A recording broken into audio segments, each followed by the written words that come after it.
Thank you for listening to The Luminous Mind. Remember to subscribe to our free podcast so you won't miss any of our inspiring content. Here is episode 128. That only comes when they go deep enough, and then as they begin to solve the problem, they get that aha, and that becomes the new twist on that problem, the new solution for that, or a slight change in a solution that makes it an idea worth spreading.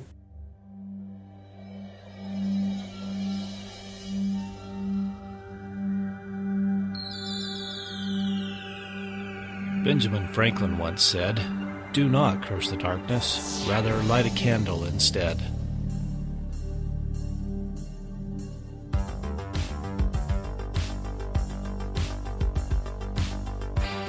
If you're ready to set your mind on fire, then prepare yourself for the Luminous Mind with your host, Rebecca Bowman.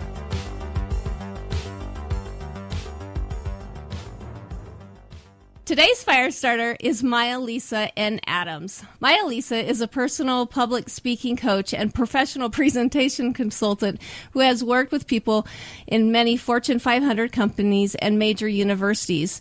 For many years, she was a resident of the Silicon Valley, and she now lives in Rexburg, Idaho, where she divides her time between her personal consulting practice and her current role as adjunct faculty of BYU University, Idaho. She serves on the TEDx Rexburg board, bringing her perspectives on speech and presentation. Welcome, Maija-Liisa. Thanks, Rebecca. Thanks for having me. I'm excited to have you join our program to teach us more about becoming a better orator. Personally, I think that if we don't learn to communicate and express ourselves well, it won't matter if we find our unique missions. So sharing it is an important part of finding it. Do you want to please start off by briefly telling our audience a little bit more about yourself? Certainly. I'm married and I have 4 children. We have 4 children together. And our oldest is a daughter, and she is currently in another country, in Finland, doing some service. And then we have 3 teenage boys at home. And Finland's pretty important to me because my mother was from Finland, thus the name Maija-Liisa. Here in America, you can just remember it by being possessive, Maija-Liisa. But Finland is a big part of it. In fact, I grew up on a place called Finlandia Ranch throughout my youth, and I have spent some time in Finland myself. And luckily, I'm married to someone who appreciates that culture, and they say that only Mormon missionaries and babies learn to speak the language, and so my father was one, and my mother was the other, and so that's kind of where my background comes from. Oh, that's cool. Yeah. Well, tell us a little bit more about your journey of how you were led to discover what you love to do and then find your mission. Well, one of the things that I'm doing right now is I'm a speech coach. I teach public speaking at the local university here, and I also have private clients as well. And I have to give credit really to my mother because from a very small age, she taught me to memorize, to enunciate, and to have something to talk about. And we always had great discussions. But my journey here, I think you always find little breadcrumbs or things that point you in your direction. A lot of it has to do with not just being able to speak, but having something to speak about. So something I'm also passionate about, even in my public speaking courses, and something we're doing our next class period next week when we come back, is talking about our personal mission and finding and helping them write a mission statement, because these are young college students. It's a pivotal time for them to begin really on their own now figuring out, what do I want to do, have, and become? And so the journey is always just looking at what things do I notice that I like and that I like doing and want to do? What things do other people tell me I'm good at, or thank me for doing? And what are the types of things that I just spend my time with? And so that's kind of what my journey has been, is just picking up those breadcrumbs. And even when I have not worked professionally, but been a professional domestic engineer, I guess you want to call it, or a proud stay-at-home mother, which I have done for a few years now, speaking is very important. We talk around the dinner table. We're taught to communicate. It's a big part of our life, is discussing what's happening in our life, whether that's something that happens on the weekend or during the weekday. Yeah. So communication. I remember sitting as a freshman at college and having a communications course and thinking, wow, to be a powerful communicator, like not just have a great voice or great inflection, but really have my message clearly communicated and received and get feedback is so important. Yeah. Well, and a lot of us don't take the time to think about that mission, what we love to do, and then also how we can effectively get our point across to help other people understand us, better. I mean, we see now just the infighting kind of thing, and I think that comes of not being able to clearly express yourself well. How do you feel about that? Is that part of what you love to teach with your mission?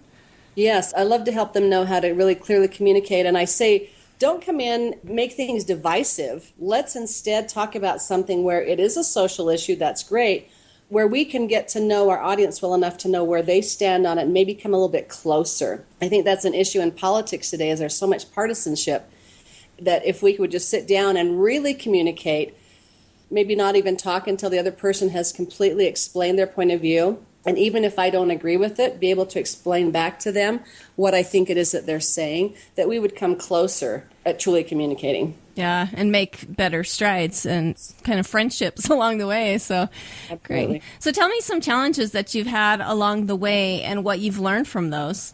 Well, it's not always easy to help someone find their mission. And sometimes even with yourself, you think, is there just one main mission in life that I have, or one main purpose? And I think that we have several, actually.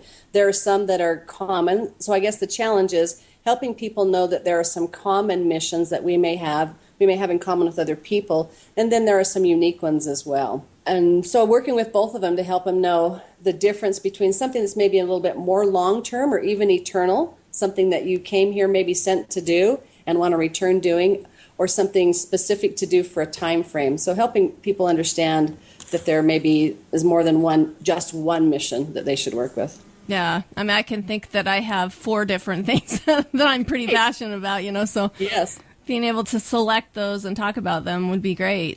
And passion is a big key. In fact, I just came from teaching my class, one of my public speaking classes. Well, there were 2 sections, and they were giving their introductory speeches. And so we would stop after each one while the next one was getting the microphone on and ask, what did you love about it? And when they were vulnerable and we could get a peek into who they really are, not just things that they do or something that you could tell they were passionate about. Like there was a young woman, the very first speaker today, just scared to death to do it. That's why she wanted to go first.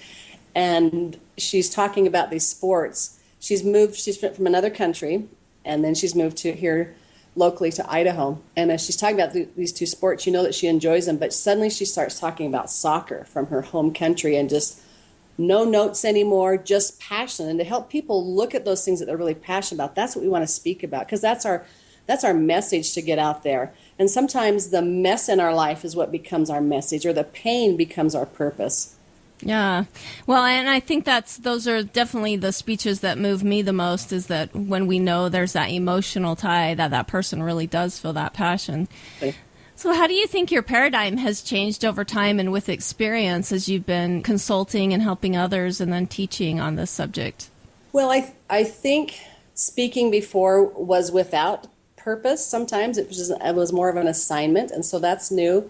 Over time, I've learned that, as I mentioned, it's truly better and more effective to find a passion or a purpose or a cause or something we really believe in and speak from that. Whereas before, you might just say, I need to give a good message, and let me go and research it and study it. Now, that's important also, but we really have true credibility, and we can get credibility from researching it and becoming an expert, but oftentimes our change the world speak, or our message we're sharing, if you want to use a TEDism, is something new or novel that's happened to us and that we're passionate about. Sometimes we just are worried more about gestures and voice and memorizing and things like that. Those things are less important if we once again speak with our mission in mind, with our purpose, and with passion behind it. Yeah, kind of putting those mechanics away and really becoming passionate about it. Yes. Mm-hmm. And once you have that passion, then you can work with someone on the mechanics. But to just go in and say, pick a topic, do these mechanics, is so dull, as the change that I've seen, versus let's find what you're passionate about. Let's find where your pain comes from. Not in a real personal way, but, just what's down deep inside of you that you really feel strongly about. Yeah. That's probably a challenge about teaching, too, is that you have students that just want to fulfill the assignment, not necessarily have a, Yes, that can be a challenge. But I think because I focus more on what they do well instead of the little mechanics, what I do is I record them, and then I have them watch themselves. And I say, you're going to know, even by the time you're finished speaking, what you wish you would have done differently. And then when you watch it, you're going to find out more, that we're going to focus a little bit more on what you did well. That's great. So tell us a little bit about what you do with, you say that you're a public speaking coach and professional presenter, and then also, working with TEDx. Tell us a little bit more about those services of what you do to help other people and maybe successes that you've seen as you've done those. Okay.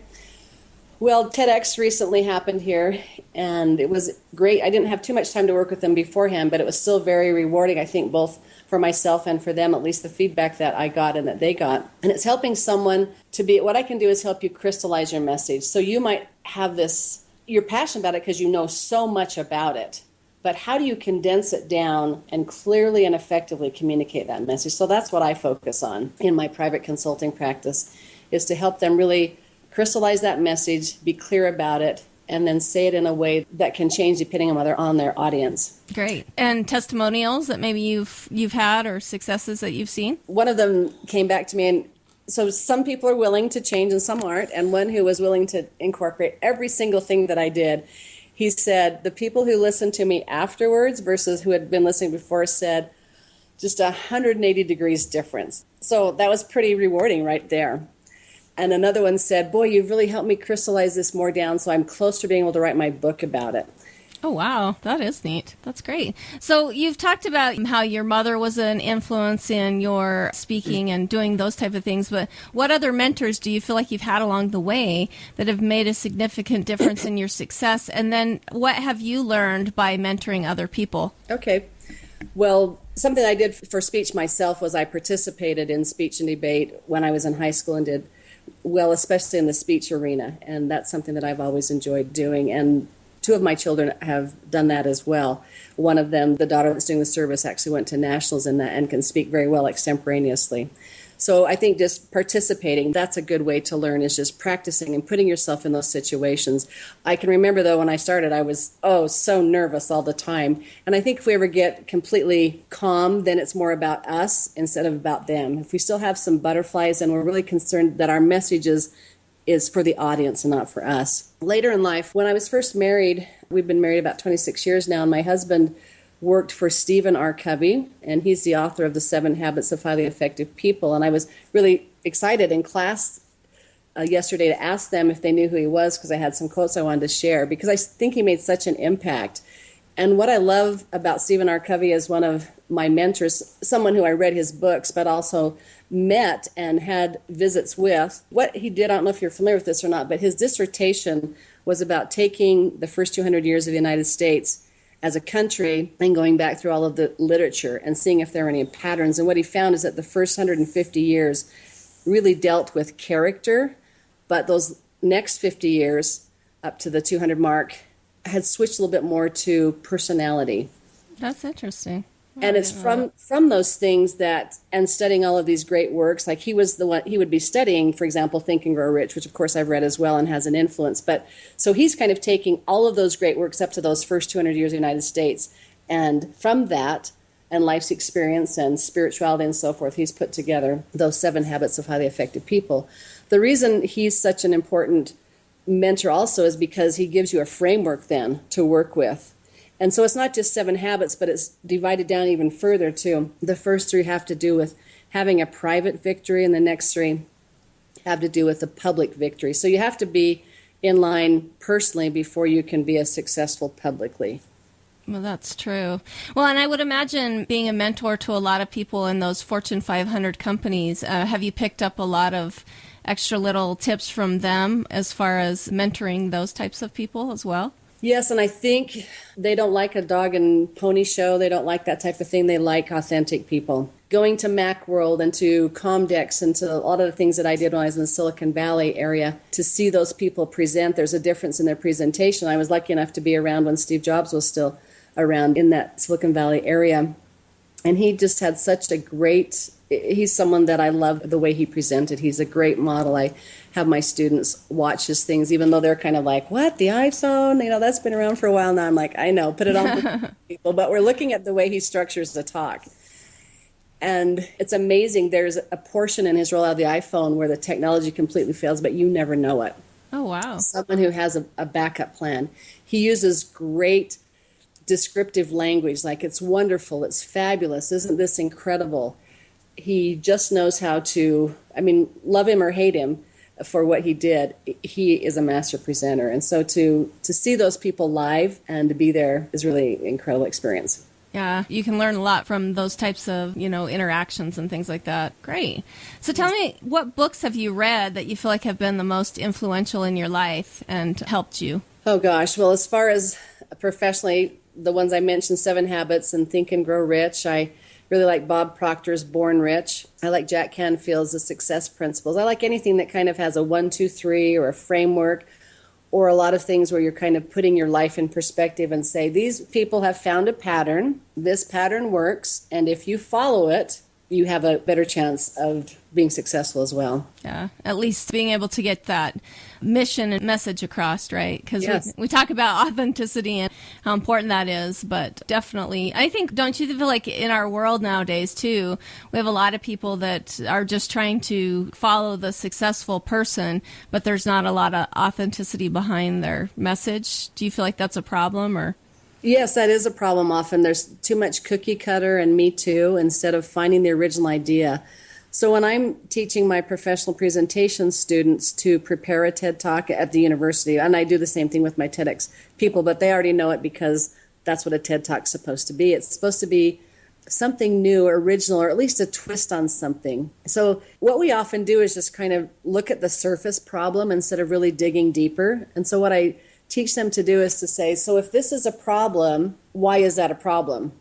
And then you go, okay, well, this is a new problem from that. Okay, and then why is that a problem? And then you get a new answer. And then you say, well, okay, this new problem now, why is that a problem? And if you'll go about 5 levels deep, then you're starting to get to the root problem. So much of business is problem solution. We've got a problem that's come up. How do we find a solution? And then as a presenter, you need to articulate what either the top 3 ideas are or the best solution in some way. But if you're just taking that off the top surface problem, you're not getting to the root level and you're not really going to solve the problem. So how that relates to speaking is someone, whether that's a student at the university or that's someone giving a TED Talk themselves, if they want that new idea, their new take on it, their authenticity, their originality, that only comes when they go deep enough. And then as they begin to solve the problem, they get that aha. And that becomes the new twist on that problem, the new solution for that, or a slight change in a solution that makes it an idea worth spreading. Before we go on, let us listen to this message. Recently, the Luminous Mind became an affiliate for EduSense, which offers tremendous discounts on educational supplies. I personally use EduSense to purchase our family supplies because of their great prices, responsive shipping times, and best of all, the chance to earn EduBucks, which I use towards future purchases. Who doesn't love a great deal within a deal? To get a 90% savings on your EduSense materials, go to theluminousmind.net and click on the sponsor page to find the affiliate link. Start using EduSense to illuminate your educational experience.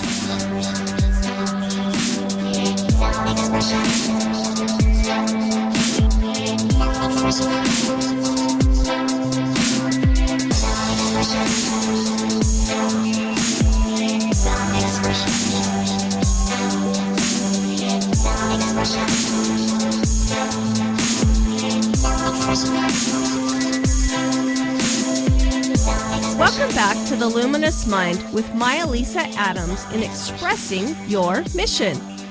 Well, and I've seen a lot of times when somebody has a fabulous idea, but they can't get that across to other people, that message is lost and they don't have the influence that they could otherwise if they learned, or like you said, like going those layers deep. That makes a lot of sense. And whether that's just in our own life or in something that we're trying to do at work or in our family or personal life to solve that problem, we have to use more introspection. And questions are a big way to do that. If you don't ask questions and ask the right questions, then you won't get to that solution that would really be the best solution. Yeah. And sometimes our tradition stops us too, from asking those questions. Yes, it does. So we need to be willing to to try to ask questions. I think questions are just so much more powerful than we give them credit for. Yeah. It really spawns that inspiration that can come by doing that and finding that authentic mission by asking those questions. It does. And even if I'm giving 25 students in class the exact same assignment, I want to give them the parameters, but I want them to be creative. I want them to be their own self. And so those are the speeches that come across the best, is where they use their creativity. And that comes from thinking about it from their personality, from a new way. And then it helps us understand them better, to just do it in their own way of communicating. It's that authenticity, which I think is often missing in our world today. Be who we really are. Yeah, especially among students. They just want to know how to get the A. Yes. Hey, did I check everything off? Did I fill the rubric and so forth? So I try and wait on the rubric, and working with clients as well. What's the most important thing to work on? Great. So tell me what habits you have in your personal life that you feel like have been the most helpful to you. Well, with my husband working with Stephen Covey, as he did for a number of years, he was a presenter for him and a facilitator. One of the habits that is most important is the 7th habit. And so we're talking about 7 habits, but the 7th habit is the one called sharpen the saw. And what that does, it says take a look at your spiritual, your emotional, your social, and your physical areas, and set a weekly goal in each of those, not just a daily goal, but sometimes we don't have time to do more than one thing socially during the week, or maybe 2, so it's not every day. Now, physical exercise might be 5 times a week or 3 times a week or something. So in other words, not a daily, but how you're going to fit it into your week. And look at those as your big rocks. That's a good habit to get into, as to what is my morning and evening routine. And I think those are so important. If you don't, we draw energy from different ways. So my husband draws energy by being around people. Now, I love to be around people, but to build my own energy, then I need to be by myself. And so I need to make sure that I have time by myself in addition to being in front of people, being a teacher or a mentor as well. Whereas he could just continue to be with people. Does that make sense? So you have to know what you need to do to take care of yourself. What do you need socially? What do you need physically? What do you need emotionally? What do you need spiritually, and so forth? So reading my scriptures, saying my prayers, and just doing those things. You can sometimes fall in a habit of not doing them, and then suddenly you can say, why do I not feel as good? And you go, oh, because I've slacked off in my personal routine or my habit. Or then the holidays come along and your walking partner and you have family around, so you don't walk for 2 weeks, and they say, oh, this is hard to get started again. It's because you've slacked off in your personal life. So look at those 4 areas and set your weekly goals and put them in your calendar and treat them as big rocks. And if you do that, then you can fit more things in. If you've ever seen the visual that Stephen Covey used and others have used it since, is this big rock. So if you had like an aquarium and it was empty and you had a bunch of big rocks and put them in first, then you could put smaller rocks in and they kind of fall around it. And then even smaller rocks and they fall around it, until you finally put sand in and they fall around it, and then water and it fills up. But if you do it in reverse order, you put the water in, the water falls out, the sand falls out. So that's kind of what we try and focus on. And when things aren't going well somewhere, you're feeling off somehow, you always have to turn inward first and say, where am I not doing those things which I have found give me strength spiritually,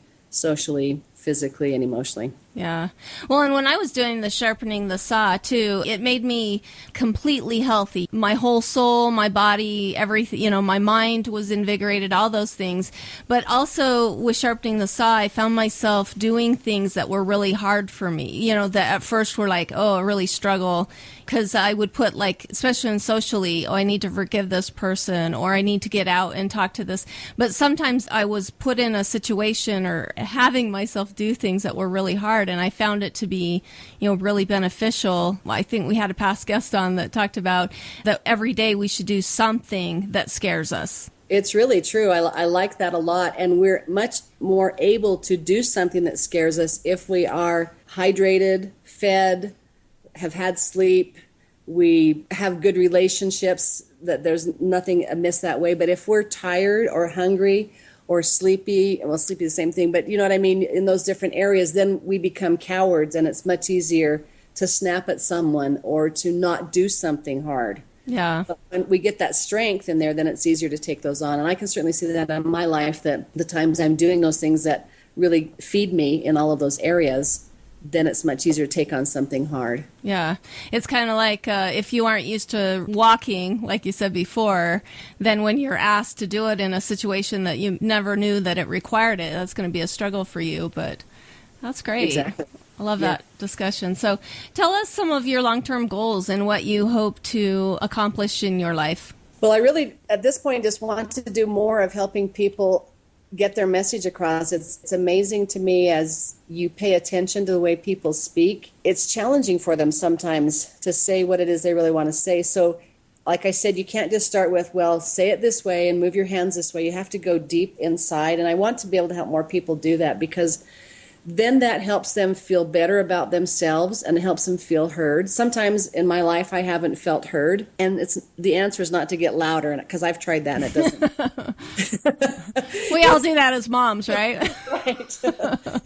And so to be heard, I have to have a message that is worth hearing and make it clear enough that they get it. And so I want to help as many people as I can to really find what it is inside, what their message is. And we haven't talked too much about mission statements, but I really want more people to understand the principle that if we have a mission statement, a personal one for the family, one for the business, that helps us say no to more things in life. So I think that we are so inundated with requests and good things that we could do that sometimes we'll make a choice to do something good when we could have made a better choice. But if we have a guide, which is a mission statement, a personal mission statement, it helps us say, does that fall in line with what I want to do, have, and become? If it does and I have time, I'm going to do it. If it doesn't, then I'm going to say no to it and not feel badly about it, because it helps me become the person I want to be, to do the things I want to do, to have the things I want to have, and to become the person I want to become. Yeah. Well, do you want to go into that, maybe of how someone gets started writing a mission statement and what that might look like? Yeah. So the exercise I do with students first, and I've mentioned Covey before, and when they joined with Franklin, they became franklincovey.com. So if somebody wanted to get started today, all they would have to do is go to franklincovey.com/MSB, M for mission, S for statement, and B for builder. So it's a mission statement builder. And I mentioned earlier that asking questions is where you get the answers to what you're looking for.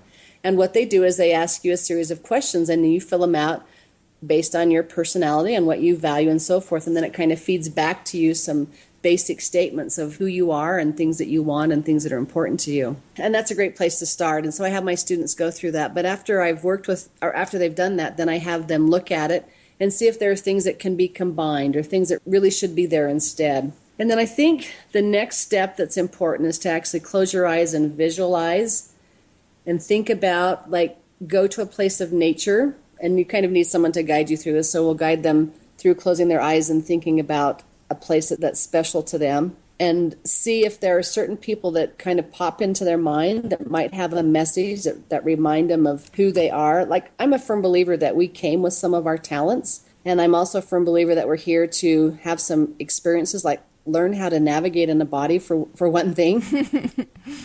And to learn how to get along with people and to parent and so forth. And so you want to, for example, these college students, it's hard for them to envision themselves as a wife and mother or a husband and a father at this age, but they really want it. But if you just want it and you've never actually declared it and thought about it and thought about the type of wife or mother you want to be, or the husband or father that you want to be, then you sometimes don't get there as quickly. You get there and it's not quite as satisfying. So take some time through this visualization and through this document and through even free writing helps as well to figure out what your mission statement is. Yeah. And mission statements can be 5 paragraphs. They can be 5 sentences. They can be 5 words. It's, again, be authentic to you. And maybe there's a bigger version of it that you start with, but then after you've done it for a while, you can make it smaller. So it's just kind of like little cues to yourself. But what I have them do is, after they have written their mission statement and thought about it for a couple more weeks, I have them actually stand and declare it. So we put it on a teleprompter, and then they stand in the second largest auditorium west of the Mississippi and declare that. And it's a really powerful moment for them. It's one of their favorite things in the semester is to think about who they are. And most of these kids, of course, aren't married yet, these college students. And so I have them change their language from I want to be a wife or I want to be a father or whatever other things they want to do to I am a kind, loving, patient mother. It was really interesting because I made that shift in my course, and the man who runs the teleprompter and the center where we do it, he looked at me this time, he said, "Do you really have that many married students this semester?" I said, "No." But they want to be, and that's why they're declaring it as if it already is. And then the next portion that I have them do is optional, and that is for 30 days, I want them to read that at least once a day. And I want them to record how they feel. So I just give them a little spreadsheet or a handout of each of the 30 days. So they start the first day of it. And I want them to put a little phrase or sentence that says how they felt that first day. And it's usually like, "This feels so weird," or "This will never happen," things like that. And as you progress a few days into it, they'll say, "Wow, I was nicer to my roommate today. Maybe this is really working." Yeah. Or you get down to the end of it and they're like, "I'm so excited for my life." Now, the interesting thing is I have them do 30 days, and there's a specific reason for that. In the NASA program, part of their training, and I'm not sure the purpose of the training, they have them put on these goggles, and as soon as you put them on, from my understanding is it flips the earth upside down, or it flips the room upside down, so to speak. And that's very disconcerting. Sometimes something happens in our life, and it turns it upside down for us. But what they tell you is that if you keep those on for 21 days in a row, sometimes 22 or 23, depending on the person, suddenly your brain will flip it right side up. Wow, that is really powerful. Well, and I was thinking, like, when you have them declare it, even though it hasn't happened, it would be, if they think that they're a fantastic parent, that even if that never happens in their life, that they'll find those opportunities to, to be that type of person. Exactly. And then, like, I just love what you say about flipping that upside down, because sometimes we can't control, like, what other people are doing around us. You want to be a fantastic mother, for instance, but then you have a husband who leaves you, and then you have to, go out and be the breadwinner. When our life gets flipped upside down by somebody else's choices, we still have that opportunity to make our life happen the way we want it to, regardless of, right? Is that exactly? That's what I'm getting out of what you said. Right, perfect. We get to choose what it is we want to do, what it is we want to have, and what it is we want to become. But just like you said, if that never happens, at least we are a better person for that. And we can't control when our world gets flipped upside down. We can only control ourselves. That's hard to always remember. Sometimes I don't always remember that myself, because I think, oh, well, if so-and-so. But no, it really is about us, right? And that's the only one we can control is ourselves. Yeah, great. Well, I kind of asked this in the long-term goal section, but I'm going to ask it again and maybe have a different answer. But if you could leave a legacy, what do you hope that's going to be? Talking about mission statements. It's interesting. Sorry, I'll get just a little bit emotional, but one of the things, my father-in-law just passed away, and he died at the age of 80. And it's interesting, as we get ready to have his funeral this weekend, my husband's going to be one of the speakers, and he's had to work for Covey. And one of the things Covey does in helping someone find their personal mission is to say, envision your funeral at age 80. And what he does is say, what will your spouse say about you? What will you want your children to say about you? What will you want your neighbors to say about you? What would you want your coworkers to say about you? What would you want the people in the community to say about you? What do you want the people at work to say, and so forth? So you at the age you are now, whether that's 20 or 40 or 60 even, imagine yourself at your own funeral at age 80, which is literally happening this weekend for my father-in-law. And imagine in your mind the different people from the roles that you have in your life. So the roles in your life are things like spouse, parent, the work you have, any way that you volunteer, organizations or boards that you belong to, that type of thing. You determine what those roles are, and you set goals in them. But then those are the people who get to see you your whole life, and then you say, what is it I want them to say about me at my funeral when I'm 80? Yeah. That's another way to find your mission. Yeah. To live it that way. That was a life-changing thing for me. My husband and I were married a couple years when we lost all of our grandmas in 1 year. And going to those repeated funerals, it was a really good thing to put me on track to go, when I'm 80, what do I want people to say about me? And it really has been, in times I've struggled, I look back at that and go, okay, what are people going to say about me? It does make a big influence. So thank you. Before we say goodbye, do you have any final parting words of advice for our listeners? And then please give us your contact information, how somebody could get in touch with you. Well, I think to answer a little bit more your question, the legacy I would want to leave is to help other people learn that they can make choices that will affect their life, that they're not stuck, that they're not victims, and they can just start simply by praying and asking, what can I do differently? And if they will take that one inspired action that comes and do it and ask again, and then take that next inspired action and ask again, they will be surprised as they begin to look out how they begin. My legacy would be to help people know that they have a choice and to teach them the skills, if they want to, of how to have this mission statement and to learn how to make their life better, that it really can happen. That's great. And how does our audience get in touch with you then? Well, you can find me on Facebook and on LinkedIn, and find me on Twitter and on Instagram. Everywhere. And Adams everywhere. And I'm happy to give you my phone number as well. Okay. And that's 208-270-2358. Great. And we'll be sure to link all that up on our show notes page so that you can get a hold of Maija-Liisa and learn more from her. So inspired. Thank you so much for joining us. Thank you, Rebecca. Thank you for listening to The Luminous Mind. To learn more about Maija-Liisa Adams and to get the link for her new Facebook page called Expressing Your Mission, go to our show notes at theluminousmind.net. Be sure to become a subscriber to our free email list to get our new monthly newsletter. Then check out our services tab to see how we can continue to assist you, our fire starters. Also, to help us continue production of inspiring content, go to the sponsor tab at theluminousmind.net for more information on sponsorship and affiliate programs. Like us on Facebook, follow us on Twitter, Google+, and now Pinterest. Get our free audio content by subscribing on YouTube, iTunes, and Stitcher. To help us grow, consider these easy ways. Tell your friends about us, leave us a review, share our content, tell us how we can help you so together we can continue to light minds on fire and change the paradigm of education.